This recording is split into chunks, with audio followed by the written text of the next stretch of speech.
అంటే మనస్ఫూర్తిగా చెప్తాను, నాకు లోపల ఎవరు శత్రువు కాదు. నాకు వారి విధి విధానాలతోనే నేను వ్యతిరేకిస్తాను తప్ప నాకు ఎప్పుడు కూడా శత్రుత్వం లోపల ఉండదు. మీరు కనుక మీ విధి విధానాలతోటి ప్రజలకి ఇబ్బంది కలిగితే నేను ఇంకా గొడవ పెట్టుకోవడానికి నా జీవితకాలం సంసిద్ధం. నేను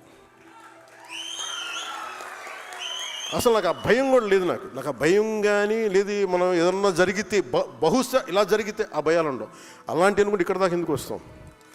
రాం, ఉండం, పోతాం, కానీ అడుగు ముందుకే వేస్తాం. దేనికి వేస్తాం అడుగు? పిచ్చి ఐడియాలజీతోటో లేదంటే పిచ్చితో కాదు, చాలా బలమైన ఐడియాలజీ ఉంది కాబట్టే బతుకుతాం. కాబట్టి ధైర్యం, that with in the constitutional limits. అంటే రాజ్యాంగ పరిధిలోనే మాట్లాడతాం, పోరాటం చేస్తాం తప్ప ఇంకా అవసరం అనుకుంటే లాస్ట్ ఫేజ్ రోడ్ల మీదకి వచ్చి గొడవ పెట్టుకోవాలి. మన తెలంగాణ బోర్డర్లో మనం గొడవ పెట్టుకున్నట్టుగా అప్పుడు దాకా ఇంకా రావాలంటే దట్ ఇస్ లాస్ట్ ఫేజ్. ఇంకా తప్పదు. చాలాసార్లు మనకి రాయబారం నడిపి మంచిగా చెప్పి మంతనాలు జరిపిన తర్వాత కాదుకూడదు అనుకుంటే ఈ చొక్కా మడిచి ముందుకు రావడం పెద్ద ఇబ్బంది ఏం కాదు మనకి.